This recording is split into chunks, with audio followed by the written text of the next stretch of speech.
Hey everybody, welcome back to the Dice Odyssey. I'm Kaz, and today we're going to be talking about an expansion follow-up to one of my favorite games from 2019 by Peacekeeper Games, Rurik, Dawn of Kiev. The expansion is called Stone and Blade. Now for me, Rurik has always been a bit of a extremely streamlined style of game, and it's extremely streamlined to the point that it slightly abstracts out that theme, right? I mean, you're primarily playing on that strategy board, and everything else seems to kind of be an afterthought as it happens along the board, right? It has just enough theme to keep me interested in the game. Well, the one thing I was excited about Stone and Blade was it was talking about adding more elements to warfare, more rewards, more good stuff that you love in the game already in terms of, you know, extra cards and extra characters and things of that nature. Now, I will tell you, this is a Kickstarter pre-production preview. That means that everything in the game is subject to change, from components to rules to whatever. Now, what I want to talk about is what's coming in the expansion. I can't talk about every little thing because there's got to be some fun little surprises for you to find out when the Kickstarter actually goes. But I do want to show you some of the cool things I was finding in the game that I really enjoyed.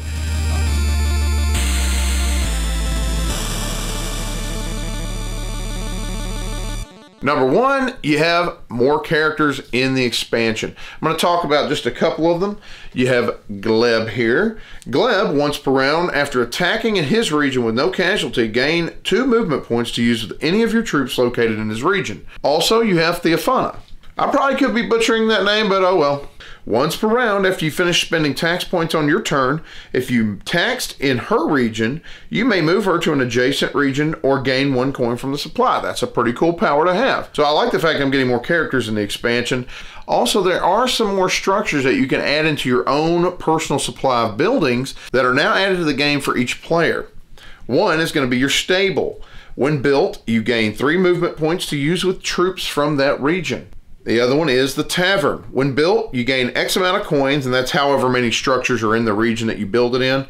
So if you build, like, if you have 3 structures there, once it's built, you're going to get 3 coins.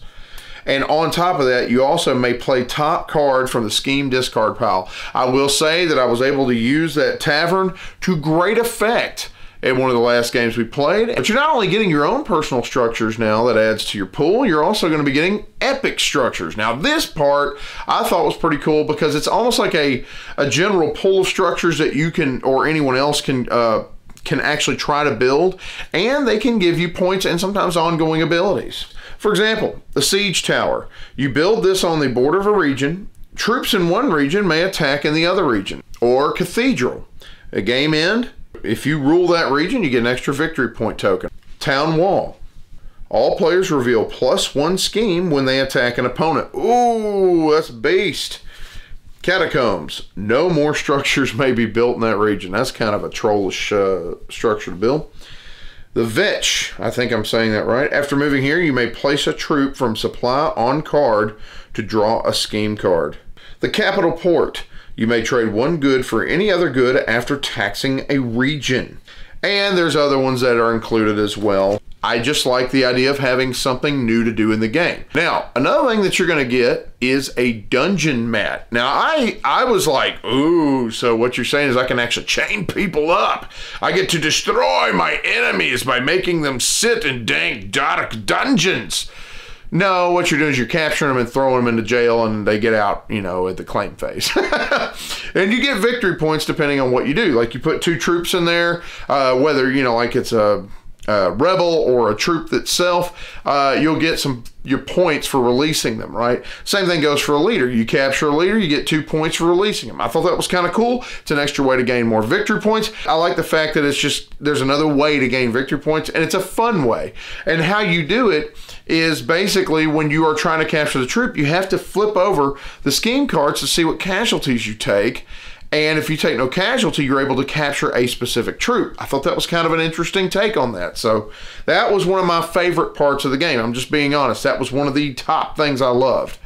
Speaking of scheme cards, I am liking the new scheme cards that are added to the deck. Now, one thing about the new scheme cards is the fact that it is a bit of a double-edged sword, because while you might get double the amount of stuff that you would normally get, like say you wanted to take 2 tax actions instead of 1, you know, like your normal scheme cards, you might not have multiple actions. Well, these, a lot of times they're doubling up on all these fun little extras you can do.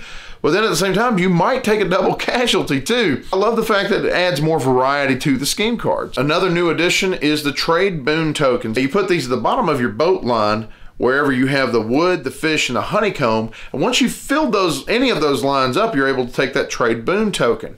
And the cool thing is you can stick this on your dock like you would any excess resource you have, or your coins. And then you could go ahead and use those when you need to trade a specific good in, to be able to gain things like, for example, using your conversion tokens, which, by the way, there's a new one for warfare, to be able to attack someone, which I thought was cool. And so you can use those almost like little wild cards, you know. They're little extras that you can use for just about any kind of resource. Another thing I absolutely adored were the inheritance cards. Now, these are typically the start of game bonuses. Okay, if you've ever played Viticulture, you know, the Essential Edition, and you have the Mamas and Papas Starting Edition stuff where they tell you what you're going to start with, any extra bonuses you have a choice of.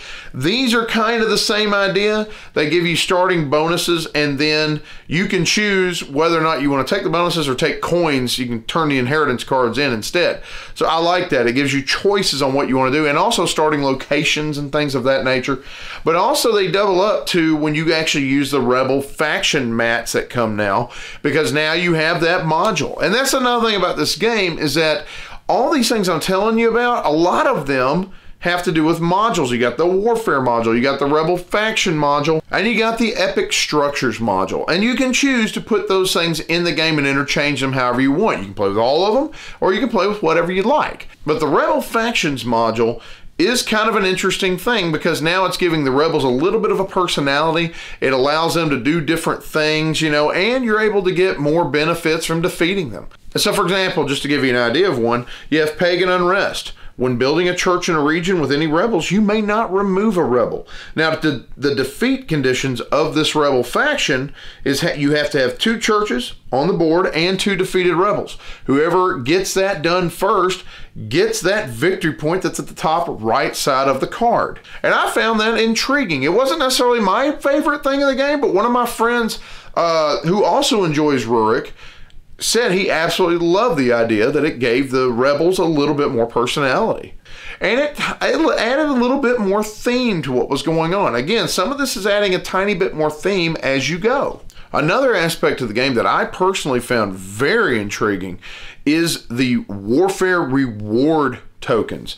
And it basically earns you that benefit if you reach that spot on the warfare track. It basically encourages a little bit more warfare in the game, and it adds an extra layer of strategy, because you're like, hey, if I can attack this person this round, I'll be able to gain this resource or these coins or whatever I might need to be able to do more as time goes on. And it added a little bit more incentive to actually attack somebody, because yeah, the warfare track was okay in the original game, but it didn't have a lot of extra flavor to it. I mean, the first person was, you know, got 3 points, the second person got 1 point. Okay, well, that's fine, I guess, but why do I have to, you know, move up this track so much and there's nothing, you know, within these rings to get me any more benefits? Well, with these allow everybody to get a chance to get a benefit. You know, it doesn't go away just because one person goes to it. Anybody can reach these if they're attacking other players. I absolutely love that part, and because it gives you those benefits. Again, just everything that you're seeing coming in this expansion is adding more fun. You know, in general, it's adding more variety, it's adding more fun that really, I don't think any 2 games of Rurik are really going to be ever the same, because you have so much variety in there. Now, where do I stand on this expansion as a whole? Granted, I'm not telling you every little thing that's going to be coming in the expansion. You have to check the Kickstarter for more details on those things, because there's some cool stuff coming down the pipe. Can't talk about it. But would I personally be somebody who would get an expansion, or this expansion, for Rurik on this Kickstarter? Well, I'll just go on a limb and tell you, yeah, and let me tell you why. I have not played Rurik for quite some time. Even though it's one of my favorite games, from last year, I should say.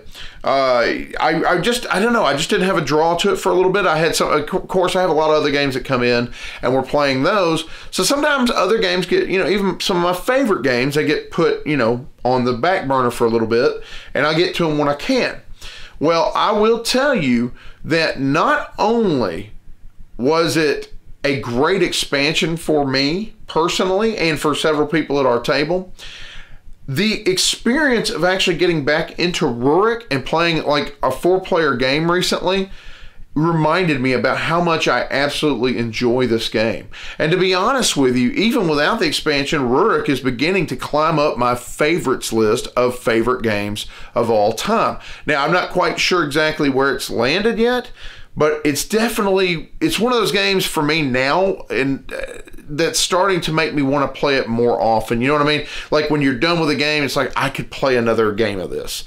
And I didn't quite feel that way even last year. I really liked the game, don't get me wrong. And I thought it was intriguing and unique a little bit in some ways, especially with that strategy board. But and another friend of mine said this at the table, they also were like, it was decent, but it wasn't like, but when we played that last 4-player game and we really delved into it and really, because we were just trying to remember all the rules because we wanted to play with the expansion after, I have to say I've really begun to enjoy this game immensely, even more so. I'll be honest with you, it might have taken my top spot last year. You can go watch that list if you like. It might have toppled my #1 game from last year, I should say, if I had played it more and just sat down with it a lot more often than I did. I don't know. Have you ever had that happen where you hadn't played a game in a while and you pull it back out and it's a game you like, and then it's like you enjoyed it so much more this time, like even more immensely than you did the last time?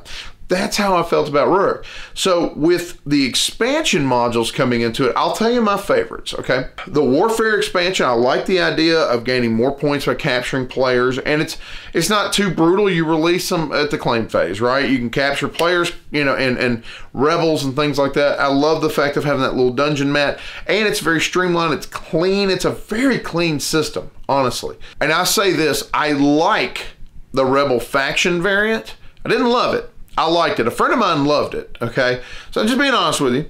I love the idea of the epic structures. I'll tell you what I loved more was the personal structures that came into my own personal area, not the ones that's like a general pull for anybody to build. It was my own personal structures. I loved that a lot. I love the idea of the epic structure variant. It just adds more flavor and spice to the game, and anybody can jump on it, right? And you get benefits from it, and ongoing benefits. Love the inheritance cards. One of my favorite things in games where I get to start out differently than you, and I get starting bonuses. I love that. So would I personally recommend this expansion for anybody who loves Rurik? Yeah, absolutely. I don't want to play without this expansion. To be honest with you, I hate having to wait for this expansion to actually be fully realized on the Kickstarter.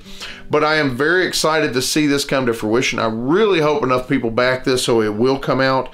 Yeah, when it comes out, it's going to be added into every game of Rurik. I don't know all the time what modules, but I get to pick and choose what I want. And that's a fun part of this. It's not like you're forced to put everything in.